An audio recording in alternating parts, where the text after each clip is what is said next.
My name is Dr. Aldo Maspons. I'm a pediatric gastroenterologist. That means I'm a doctor for kids who have liver problems, intestine problems, pancreas problems, nutritional problems. So it's a really big honor for me to be here today. I'm originally from El Paso, and I actually grew up not too far away from here.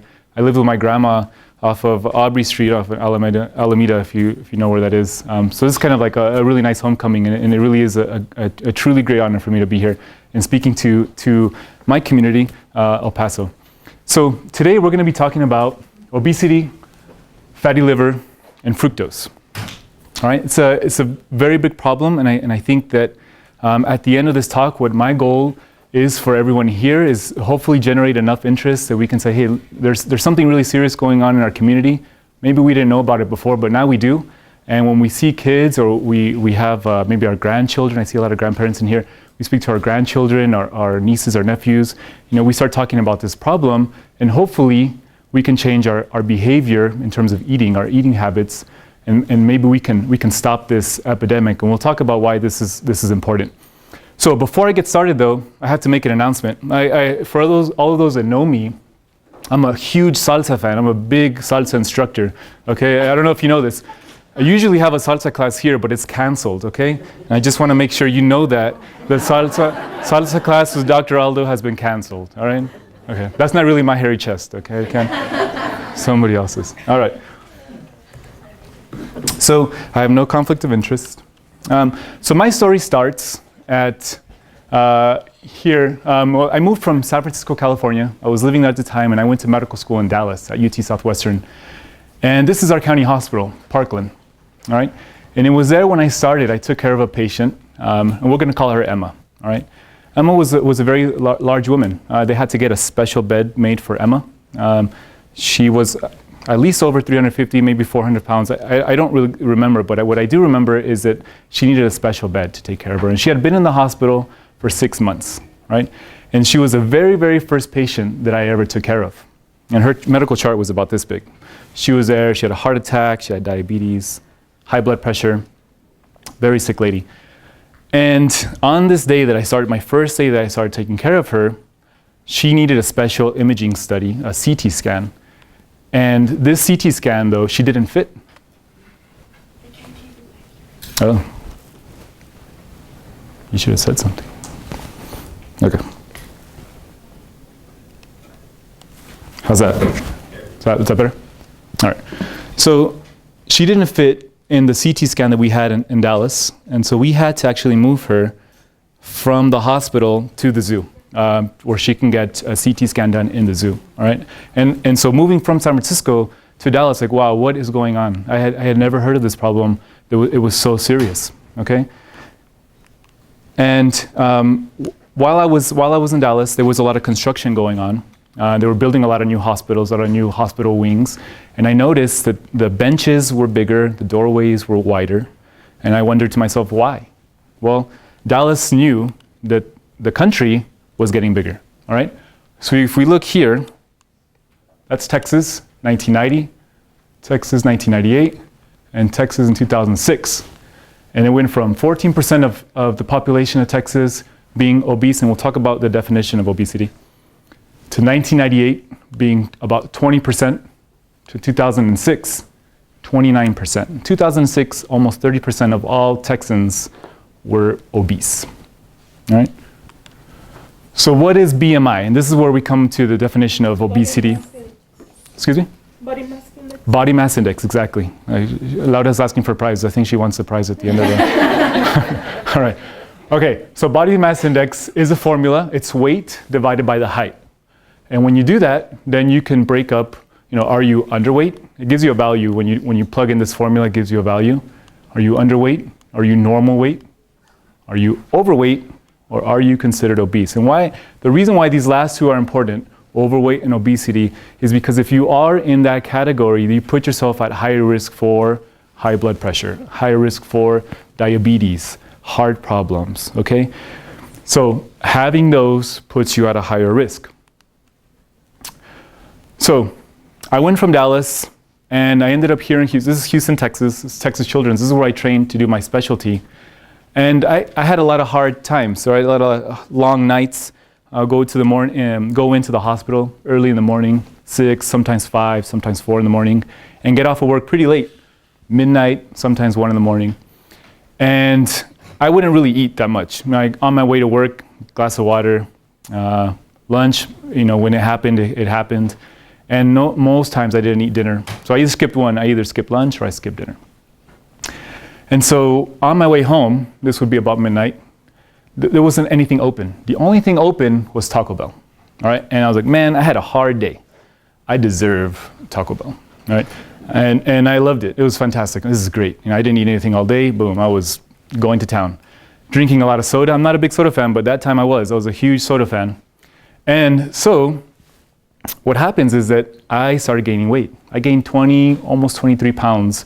So, I'm a little bigger, and I was considered actually overweight when I gained those extra pounds. And so I tell you that story because it can happen to anybody. All right, it's not, people have this idea in their mind, oh, obese, huge. No, it can happen to anybody. And I'm a physician, and it happened to me. All right, so this is what happened. The reason why I got to be, weigh 23 pounds without really noticing it is because I wore scrubs. Everybody know what scrubs are? Those pants that you put the drawstrings there, you can tighten them. I had no idea. And I was getting pretty tired. And I'm like, you know what? Today I'm going to dress up. I'm going to wear some nice pants. I'm going to put a nice tie on. I'm going to dress up. And everybody noticed, oh, Dr. Maspons, you're dressed up today. I was like, yeah, that's right. Thanks for noticing. That's fantastic. But when I put on these clothes, they're a little tighter. I'm like, man, my wife may have put them in the dryer a little longer than I thought. Right? I noticed I was like, when I was in my car, I was getting a little tired. Like, oh man, it's rough. This tight clothes. It's my wife. I got to talk to her when I get back. And so then I go visit a patient's room. I go to the room and my pen drops, and I bend over, and there was a huge boom. And people hit the ground. People hit the ground. My pants exploded. Okay? You don't believe me? There it is. Right there. Those are my pants. It's pretty embarrassing, but there it is. There's a big hole in my pants. Huge. It just opened up. My God. So my nickname was Dr. Muffins for a while. All right? So I'm 6'1". I weigh 210 pounds. My BMI was 27.7 pounds. I was overweight. And I felt it. I mean, my knees were hurting. And I really felt different. Kids are measured a little bit differently. All right? So we get kids, let's say we get a 10-year-old boy, and we compare his weight to his height, and we get a value, and we compare him to other kids his age, and we stack them up. So let's say, this boy, let's call him Juanito. Juanito is compared to 100 kids, and out of those 100 kids, he's bigger than all of them, right? And so that's how we can determine who's overweight for kids. So underweight is in a less than 5th percentile, overweight 85th to 95th percentile. So is Juanito bigger than 85 or 95 of those kids, or is Juanito bigger than 95 of those kids? And then there's a severe obesity, which is greater than 99 of those kids. Right? So what I like for you to do when you go home is to calculate your BMI. Go home, go to the internet, Google it. What is my BMI? If you have kids, do it too. So in 2009, 2010, there was 78 million adults that were considered to be obese. Pretty big number, right? You think about 78 million people. Los Angeles has 8 million people, right? 12.5 million children. El Paso has a population of about 1 million, right? Juarez 2 million, 3 million. Well, it's more kids. 12.5 million kids who are considered to be obese. And why is this important? We talked about in the beginning. It puts them at higher risk for developing diabetes, high blood pressure, cardiac problems. This is such a serious problem that this generation of kids right now will be the first generation to live less than their parents. Their parents will outlive their kids today, these kids today. So it's very, very important.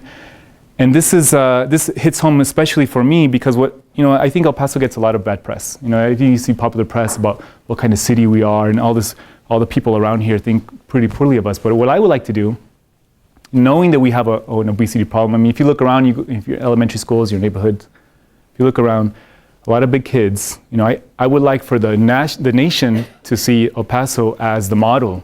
Say, hey, they have a lot of Hispanic kids there in El Paso, but they know how to treat their kids right. Their kids are doing a lot better than maybe Houston or Los Angeles, Dallas. I want to be that model. All right? So, If we continue on the same rate of obesity we are today, in 2030, half of the population of Texas will be obese. Half. That means 1 in every other person is going to be overweight. It's a pretty big problem, right? This is not just a health problem, all right? It's a big problem, right, for adults, but also for kids. I mean, look at this. This is not common, right? I'm not, this is an extreme example, okay? And when I was in training, I took care of kids, 5-year-olds that weighed 100 pounds, waddling and things. Very severe example, but this picture reminds me of a story. When I was growing up, not too far away from here, we had a lot of cousins living with my grandma, and we were all shapes and sizes, same age, different shapes and sizes. One of my cousins, who's not here, thankfully, or else he'd get really upset, was a little bigger than the other ones, okay? And my grandma would give him more. Why? Because he needs more. He's bigger. Está husky, she would say. Está husky. Mi hijo está husky. Tiene que comer más. So, that's good. That's our culture, right? Food and family. More food, I love you more. Eat more, I love you more. All right? So this is what we're seeing. Kids with adult diseases. Kids with high blood pressure. Kids taking blood pressure medications that maybe their grandparents are taking. Kids taking cholesterol-lowering medications that their grandparents are taking. What is this kind of life for our kids? Every day they have to wake up and take a medicine. Think about what your childhood was like 20 years ago, 30 years ago, 40 years ago, 50 years ago, 60 years ago. Think about it. Who took medicines daily and for adult medicines? That's the kind of kids that we have today. So how common is obesity in kids? And specifically, this is a Mexican American example here. These blue bars represent obesity in kids in 1988 to 1994. All right? We have white, black, Mexican American. 1988 blue bars. You can see that basically about 10%. 10% for all three groups. As time goes on, so does the obesity trend. And we see white kids, boys, increased. Black kids, increased. Mexican American kids, increased. But we're the most. Look at this. Nice step up today. So we are the heaviest. We look nationally in terms of race, Mexican Americans, heaviest kids. All right? This is not just a disease problem, but it's also an economic problem. And this is especially true for cities like El Paso, because we spend a lot of money on Medicaid, a lot of Medicaid dollars on obesity-related diseases, all right? $147 billion in healthcare costs related to obesity issues alone. Healthcare costs, if we look at obese patients versus non-obese patients, we spend 42% more on obese patients. And I think about my patient, Emma, in the beginning, who was in the hospital for 6 months. All these complications that kept happening. And this is exactly why. It's obesity. Medicaid dollars, we spend $4,000 more on obese patients because they have more diseases, right? Hypertension, cardiac, heart problems, a lot more complications. This, when I was training, I spent a lot of time in the intensive care unit. And as part of my training is being a nutritionist, sort of. And I realized the power of calories. When people are in an intensive care unit and they can't eat, sometimes they can't use their intestines to put food in there. They need food through their veins, and that's called TPN, total parenteral nutrition, through the vein. This is a bag. This is basically a bag of nutrition here, and it has protein, it has carbohydrates, sugars, and you can mix fats in there too. And it has everything you need to survive. And I noticed the power of being able to make somebody really, really, really big or really, really, really small, depending on just the numbers that I put in. I'm going to calculate, I'm going to give this kid more calories today. And we could really see, we can definitely make somebody big or small, depending on how many calories they take. And this is true here in this Twinkie diet. Anybody hear the Twinkie diet? Hear about this guy? Lost weight, surviving on Twinkies alone. He probably is missing his eyebrows and his hair now and his toenails or something. But he lost weight, he got the job done. Okay, I don't recommend this to anybody. But basically what he did was figured out how many calories do I need, and I'm gonna hit that mark. I'm gonna give myself a little bit less, surviving on Twinkies alone, and he lost weight, right? So calories in, calories out, or just give me a little bit less than I need, I'm gonna lose weight. as expected. So as obesity has increased, so has diabetes. They've marched forward together, hand in hand. On the top, a map of the United States from 1994, 2000, 2007. We already know that, right? The redder it gets, the more obese patients are, or the more common it is. Diabetes, same thing, marches on. As obesity increases, so does diabetes. Hypertension, same thing. Obesity is increasing, high blood pressure, also increasing, right? But there's another disease, and this is a disease we're going to focus on right now. It's fatty liver disease. Fatty liver disease is also increasing. And what is fatty liver disease? This is non-alcoholic fatty liver disease. This is basically the liver of a person who hasn't had anything to drink, non-alcoholic, but it looks like an alcoholic liver. So if you didn't know any better, you would say, oh, well, this is an alcoholic liver. But in fact, these kids have livers like this, and they've never had alcohol to drink. Eventually what happens is this fat, the liver doesn't like fat in it, and that leads to inflammation. And inflammation is kind of like when you cut yourself, you cut your arm, you got a lot of inflammation there, and what happens? You get a scar, right? You get scarring. Same thing happens to the liver. Inflammation, scarring, does anybody know what that's called? Scarring of the liver? Cirrhosis, right? You've heard of cirrhosis? That's cirrhosis. So you have a couple of things that happens once you get fat in the liver that leads to inflammation, scarring, cirrhosis, and you have a few options, all right? You're going to develop cancer, your liver can start failing, or you need a liver transplant, right? And this reminds me of a story of a kid that I took care of when he was 15, when I was training, of a kid whose liver was failing because he had too much fat in it. Liver started failing. What does he need? He needs a liver transplant. All right, Juanito needs a liver transplant. Let's get it to him. If he doesn't get the liver, he's going to die. We give him the liver transplant. 2 years later, his liver starts failing again. Didn't lose weight. He was a big kid to begin with. Didn't lose weight. Drinking the same sodas, bad diet. Same thing. What happens? Liver starts failing again. He's 18 years old. Nobody wants to give him a liver anymore. Right? Nobody. What do? He already proved to some. If you knew an alcoholic who needed a brand new liver, and they go into liver failure, they get their transplant, fantastic, but they keep drinking, why would anybody want to give that person another liver? These are tough decisions. How can you tell that to a kid? I'm sorry, you didn't cut it.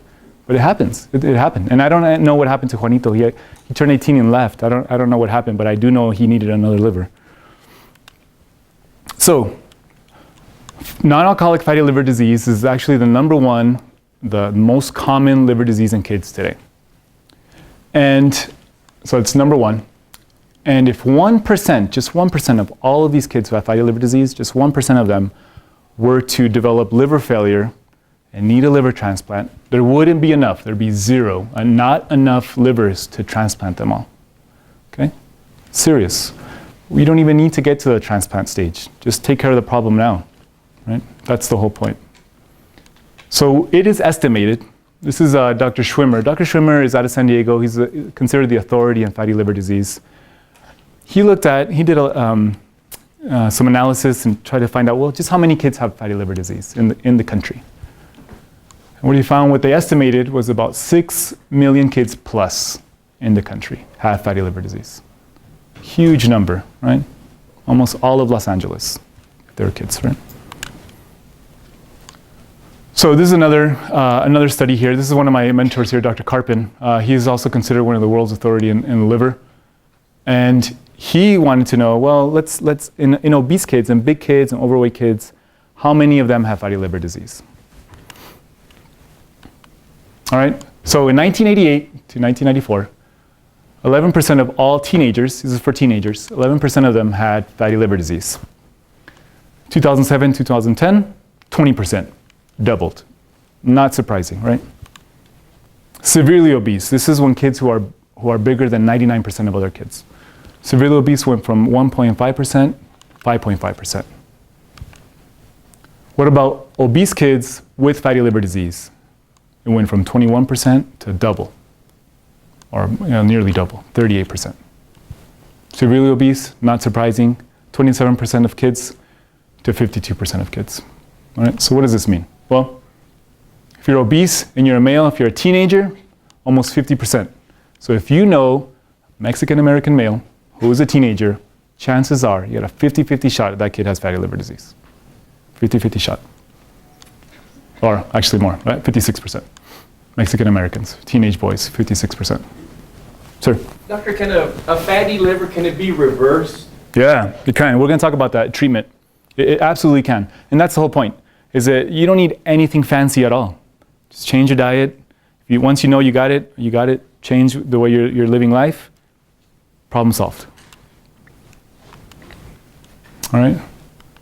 So, but there's a big jump here. So we know that, look at this, obese kids went from 11% to 20%. But what's responsible for the obese kids having so much fatty liver disease? Why did it jump so much? Why did it jump so high? You know, it's huge. Non-alcoholic fatty liver disease is a lot more common than all the obese kids. And I think it's because of this, because of the way we're living our life, right? We have, on the left side here, we have portion distortion, right? Bagels, 3 inches 20 years ago, 6 inches today. 4.5 ounces hamburgers, now 8 ounces. A tub of popcorn used to be that big, now it's 11 cups. Standard soda, bigger, right? Now it's supersized, everything's supersized, right? Supersized. Kids, think about yesterday when you were on your way home. How many kids did you see playing in the street? Doesn't happen. You know, when I was growing up, you had to worry about cars. Oh my God, the car's gonna run us over because we're playing all the time. Doesn't happen anymore. You don't see kids playing, right? Big gulps. And then we have a big family here. When I get kids who are overweight, who are in my office, never do I see an overweight kid and thin parents or thin siblings, never. It's an overweight kid, big mom, big dad, big brothers and sisters, all the time, right? So it's a family thing. And it's really difficult for me to say, hey, Juanito, you need to lose weight, my friend. You need to do all these programs. You need to not drink soda. And then everyone else is, you know, they can live their whole life. That's not fair at all, right? It's got to be for everybody because the parents have to be the role models. A 17-year-old girl needs about 1,800 calories, 1,800 calories every day to live a pretty good life. The average teenager, though, drinks 1.7 cans of soda a day. So, does anybody know how many calories are in a can of soda? 140. Yeah, 140 calories. Okay, so I'm going to lift up here. Okay. So, this is 9 cubes of sugar in 1 can of soda. 9 cubes of sugar, all right? If you were to drink this every single day, 1 can of soda every single day for a week, 980 calories in 1 week of extra calories that you don't need. Nobody needs to survive on sugar water, right? It's Coca-Cola sugar water with a kick, right? Nobody needs that. All you need is liquids to hydrate yourself. That's it. If you were to drink a soda every day for a week for a month, 3,920 calories, okay? For a year, every day, for a week, for a month, for a year, it's 47,000 calories that you do not need at all. So what does that equal? That equals 26 extra days of calories, nearly 1 month of calories that you don't need, right? So you managed, if this was a 17-year-old teenage girl, she managed to pack in 13 months of calories in 1 calendar year, all right? So for those of you who like to know, well, how many pounds does that equal? Right, so 3,500 calories, 1 pound. If you were to do this, that's 13 extra pounds, okay, in a year. Calories in, calories out. You don't need this, absolutely not. So liquid calories, my message to you is that liquid calories are dangerous. And the reason why is because they don't fill you up, all right? Your body, you don't drink a soda and say, oh, I'm done for the day. I've met my caloric max. It doesn't happen. Your body doesn't know that, right? It's just, I've had a soda to wash down my hamburger. I got to take another soda maybe to take the edge off. I don't know. All right? So soda consumption on the rise. Soda drinking increasing. Everyone's drinking soda. Kids, adults. Milk drinking decreasing. Juices been pretty stable the whole time. But soda drinking definitely on the rise. Why? Because it's cool, right? There's no secret that if you spend a lot of money and get really cool people to promote your product, you're going to sell it, right? LeBron James, Michael Jordan, Capri Sun, Humex. Oh man, I hated when I found out about Humex. Why Humex? My grandma said it was so good for me, right? Powerade, right? So what do all of these things have in common? Does anyone know what all of these things have in common? Sugar. There's a specific type of sugar, and that's the one we're talking about here. Fructose, high fructose corn syrup. What is this? Who 20 years ago, 30 years ago even read about high fructose corn syrup? This is like a new thing. What's going on? All right. High fructose corn syrup, what it is 42% to 55% fructose plus glucose. Glucose is found in everything. It's the energy of the world. It's found in rice and pasta and milk. It's everything. We need it. We need it to survive, right? We don't need fructose. I'm going to prove why. Sucrose, 50% fruit, or it's half fructose and half glucose. Half and half. That's what sucrose is, right? So just to give you a sense of why fructose is popular, well, number one, it's cheap. It's cheap to produce. Number two, it's very sweet.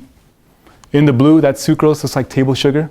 Okay, if you were to test it, if you have like a blind taste test, and you said table sugar versus fructose a lot sweeter, right? Nearly double the amount of sweetness as regular sugar. That's why people like it. It's nice and sweet. All right. This is for my sister. This is like her favorite movie here. Okay, so before World War II, the amount of calories that people consumed from fructose was 5%. In the 70s, the amount of calories that people consumed from the of fructose from the total amount of calories that they needed, 7%. In the 90s, people were consuming 10% of their calories from fructose that they needed. All right, so it's been steadily increasing. The group that eats the most fructose, teenagers. They eat the most. 12% of their calories come from fructose. And there's a small group of kids, 20% of teenagers, that actually take more than 25% of their calories from fructose. Pretty big number. Doctor, Hey. I know you're doing Q&A afterwards. Yeah. But is fructose and high fructose corn syrup, those are different, right? We'll talk about that right now. You'll see. Okay, so this is a study that they went to elementary schools and they wanted to talk about soda. So what they did was a program, and they went to a group of schools and said, hey, soda's bad, you got to drink all this stuff, we're going to give you water, fruits, vegetables. So they taught kids how to eat differently. So they had one group here, they had another group, they didn't do anything. Let's see how big these kids get. So the group of kids that didn't get any special program, their obesity rates increased. Oh, that's the red line, and that blue line shot up. More common for kids could be bigger. Kids who got this pep talk frequently stayed the same. In fact, decreased a little bit, right? So if you educate kids, it might work. This is another nice study. Then this is a very prestigious journal. New England Journal of Medicine is considered like probably the best journal of medicine. And what they looked at was they wanted to see if we give a kid a sweetened beverage, a sugar sweetened beverage every day versus a kid that we don't give it to, what's going to happen? All right, so they got a bunch of kids and they followed them for 18 months. They gave one group of kids every day 0-calorie drink, and they gave the other group of kids 140 calories that they drank every day. They had to drink one of these every day. They had to drink a 0-calorie soda every day. And the reason why they're both green is because the can looked exactly the same. Okay, there's no difference. They got a soda maker to say, please make us this, make it identical to this. They were identical in taste and in appearance, but not in calories. What happened? The group they had the regular sugar soda sweetened beverage, the soda, they all gained weight, all of them. The other group, not very much compared to in the beginning when they first started to the end of the study. Nothing happened to them. So now we're going to talk about 3 different sugars, all right? And the reason why this is important is because this is the part in the talk where we're going to talk about why fructose is different from other sugars. All right? Glucose, I said before, it's found in everything. Milk, pastas, rice. The energy that everybody needs, absolutely everybody needs. Been using it since the beginning of time. Ethanol, alcohol, everybody's favorite sugar. Okay, nobody wants to laugh. Okay, thanks. Okay, and fructose. which is the sugar that everybody should be hating, hopefully at the end of this. All right, so I'm gonna show you why fructose makes you eat more, leads to high blood pressure, leads to high triglycerides or cholesterol, leads to diabetes, and leads to fatty liver. All right, we're gonna show you why this is different. So, wow, complicated slide. It's really intense. So we're gonna break this up into pieces. Okay, we're gonna take 120 calories of each sugar, and we're gonna go through how the body takes care of those sugars. Okay. So we're gonna break it up into nice pieces. 120 calories. This is like basically like 2 slices of bread, 2 slices of white bread that doesn't have fructose in it. Okay, just regular, old school pieces of white bread. 120 calories gets broken up into 24 and 96. 96 of those calories gets used up by the body, by the brain, by your muscles, by your blood. Your body really likes glucose. And importantly, when your body receives glucose, it works on insulin and tells your brain, hey, I've had enough to eat. I'm through, I'm done. I don't want to eat anymore. It sends a signal, because insulin is what sends that signal. So then you don't want to eat anymore. You're done. 24 of those calories go to your liver. All right? From those 24 calories, 20 of them get stored as glycogen. Glycogen are like sugar packets that your liver has, and when your body needs them, sugar packets open up and releases the sugar, and now you can keep working.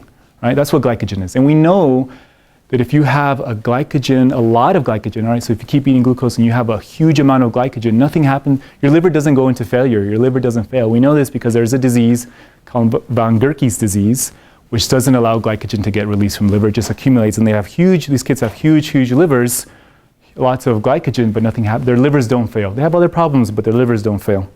All right? And then importantly here is you form triglycerides, it's cholesterol, but not that much. 0.5 calories, not that much at all. So the biggest difference in the sugars, this is going to be important here, out of the 120, most of them get used up, and very little of them go to your liver. All right? So now we're going to talk about alcohol, ethanol. We're going to break it up into pieces here, and I'm going to show you how it gets broken up. So, out of the 120, 24 of them go to your body. Right? They work on your brain. This is exactly why you get kind of a little crazy sometimes when you're drinking. And there's no signal. Notice that there's no X here. Keeps going back and forth. Oh, nice, keep drinking. There's nothing to keep you from drinking other than your conscience, right? Maybe your wife, I don't know. But there's no stop. And 96 calories go to your liver. Now that's a huge difference, right? Because we're talking about glucose, 24 of them went to your liver. Now in alcohol, 96 of it goes to your liver. Huge difference. And alcohol produces this compound called acetaldehyde, and that leads to inflammation. This junk one leads to inflammation. This is why you get alcoholic cirrhosis and inflammation of your liver. That's the reason. Acetaldehyde, junk 1, inflammation, and you also get formation of lipid droplets. Remember I said before, the picture of that fatty liver, you can't tell if it's from a person who's had alcohol or a person who's never had alcohol. Looks the same, fat droplets. And also, because of this 96, you got a lot of triglyceride formation, the cholesterol. You also get free fatty acid. And the reason why this is important is because this leads to diabetes, insulin resistance. And diabetes is basically when your insulin takes glucose or sugar and it's not able to go into where it needs to go. That's insulin resistance, and that's diabetes. So look at this. Inflammation, lipid droplets, cholesterol, diabetes, alcohol, alcoholic fatty liver disease, okay? That's alcohol. Now I want to talk about fructose. This is a glass of orange juice, 120 calories in a glass of orange juice, all right? Orange juice has sucrose. Sucrose is half fructose and half glucose, all right? So we're starting off, and I'm just going to talk about fructose part. So in fructose, because I said it's half, when we were talking about 120, so we went 60 calories of 120 of fructose. So we're starting off with less. But notice that this side of the picture doesn't light up. And the reason why is because fructose only goes to your liver. Your liver is the only organ in your body that metabolizes or breaks down fructose. So it doesn't work on anything else but into your liver. One of the first things that it makes, okay, as fructose goes into your liver, creates uric acid. Anybody heard of uric acid? You know what that is? Anybody? Lada wants to answer, but she already answered once. Gout, exactly. So people, oh, don't eat meat or don't eat, this gouty diets because of uric acid. And actually, there is a study. I'm not going to talk about it. I'm not going to show a picture about it. But there's a study if you drink a lot of fructose, you lead to more episodes of gout. Right? So uric acid leads to high blood pressure. And the reason why that happens is because uric acid stops nitric oxide from working. And nitric oxide is what relaxes your vessels. Right? And that leads to increases in blood pressure because you don't have that relaxation anymore. It's gone. So can we prove it though? Right? Here I am talking about it, but can we prove it? Well, yeah, we can. This is Dr. Feig. He's a kidney doctor out of Texas Children's in Houston.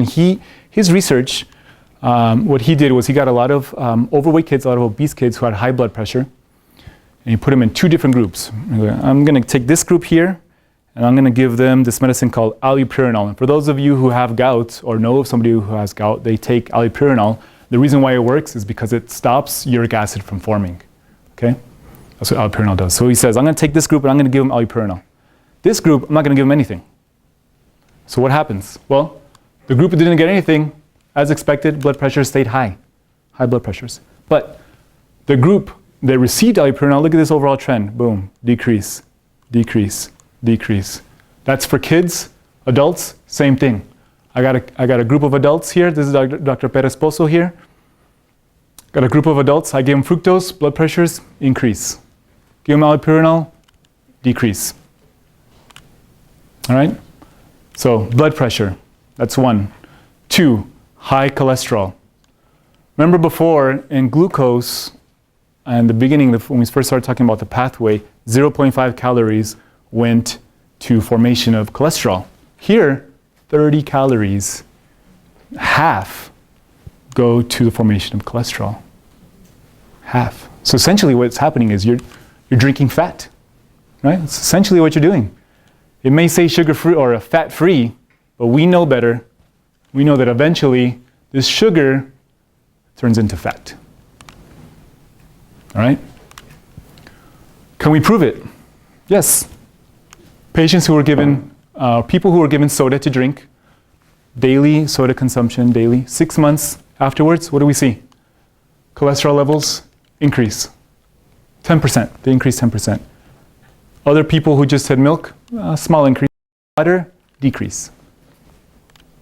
Triglycerides, drinking soda, increases. 30%. Milk, very small, barely tiny line.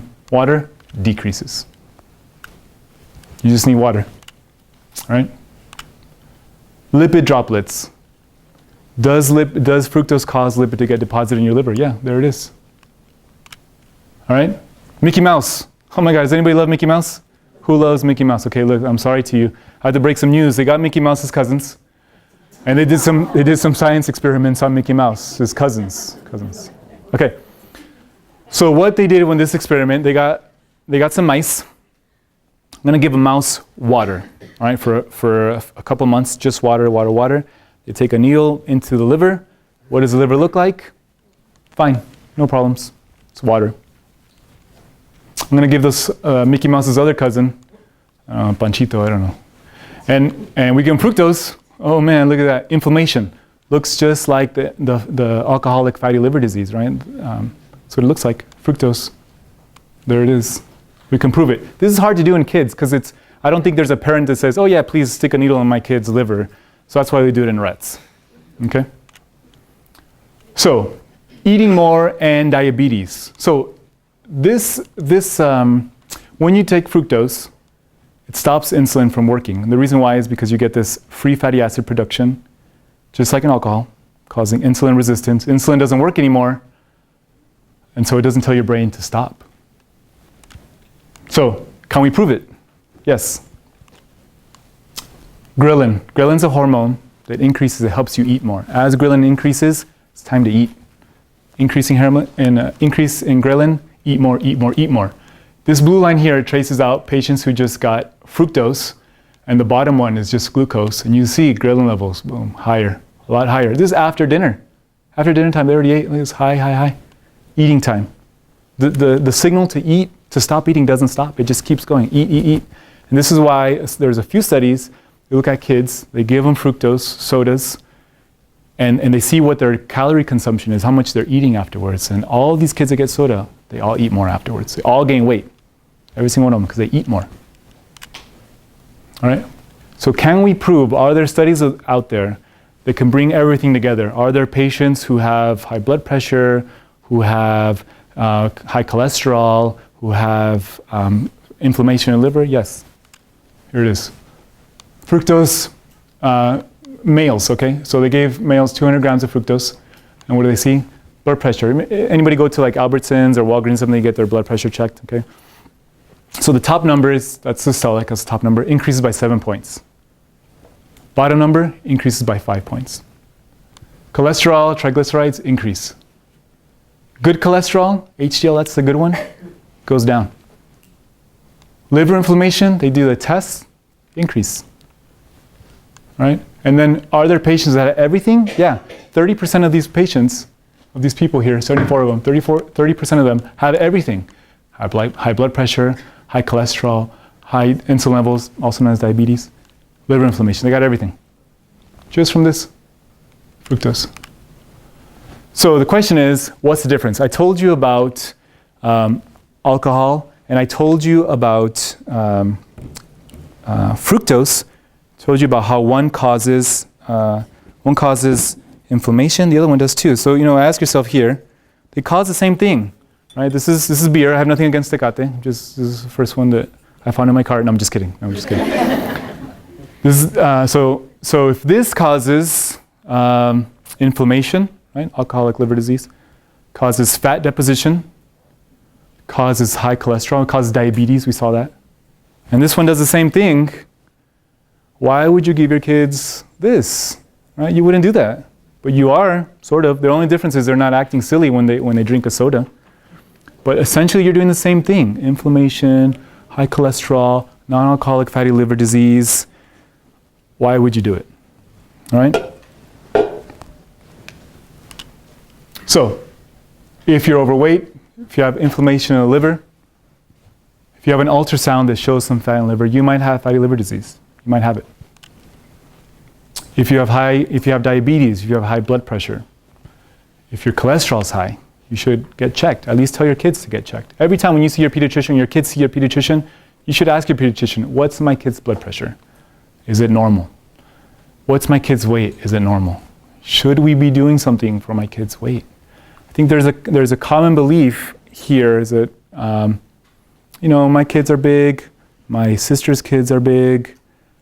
It's normal, right? It ends up being normal if everyone's the same, they're all big, but they might have problems. We just don't know it, okay? Just don't know it. So what do I do? I see a lot of kids with these problems, and what I do is not magic at all. Not at all. My job is to make sure that the liver is working. Ultimately, though, the hardest thing is it's for parents, and it's behavior changes. So I tell them absolutely no liquid calories, 0. Hardest thing for them to do. Oh my God, no more choco milk, 0. Okay? 0. Jumex, nada, out. Tampico, tampoco. Right? I just came up with a punchline there. Tampico, tampoco. Okay, got it. All right. So milk, skim milk, or 1%. That's it. Lunch, they're at school, well, you take it from home. Have parents make it. And it has fruits and vegetables. School lunch, dietitian, reviews pros and cons. I looked at the school lunch a couple weeks ago for, I don't remember what school district it was. Pancakes, high fructose corn syrup, right? 100% juice. It's bad. Oh, it's juice, it's good. No, we just saw it, it's bad. It's no good. Restaurants, eating out one time a week. I limit it to 1 time a week. And the reason why there's a lot of hidden calories and a lot of stuff, mayonnaise, butter, things taste good for a reason. And it's not that eating healthy is bad, but all right. Exercise and television watching. If you want to watch an hour of television, that's great. You got to do an hour exercise. Right? Hardest thing to do. If you want to watch 30 minutes, 30 minutes of exercise. And that exercise better be sweating. There's some sweat. And I really encourage parents to go walking or doing exercise with their kids, because it's not fair to just tell, if you have big parents, hey, son, go exercise, and then they're watching TV. That's not good. Right? It's not good. Parents are the role models. Physicians are only as good as their team. Hands down. If I got a bad team, I'm a bad doctor. And my best team are my parents. If I have good parents, I'm amazing. I look great. They make me look good. All right? Otherwise, they make me look bad. This doctor can't fix my kid. His liver is still inflamed. What am I supposed to do? Oh, last thing here is choosemyplate.gov. This is the government's role in trying to limit portion sizes. To have half of the plate here, fruits and vegetables, and the other half, grains and a protein, dairy, some water. And I have parents look at labels. Fructose is in absolutely everything. Oh my God, fat-free Thousand Island. Fat-free, just kidding, it's really not fat-free, right? We know that. Powerade, ketchup, crackers and cheese dips, everything. Bread even. There's a movement, I think people are starting to catch on. There's no high fructose corn syrup bread now. All right, so what can we do? Well, I told you there's diet.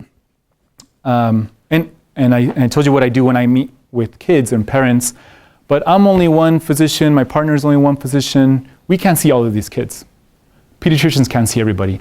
It has to happen on a larger scale. There has to be a huge behavioral change with everybody.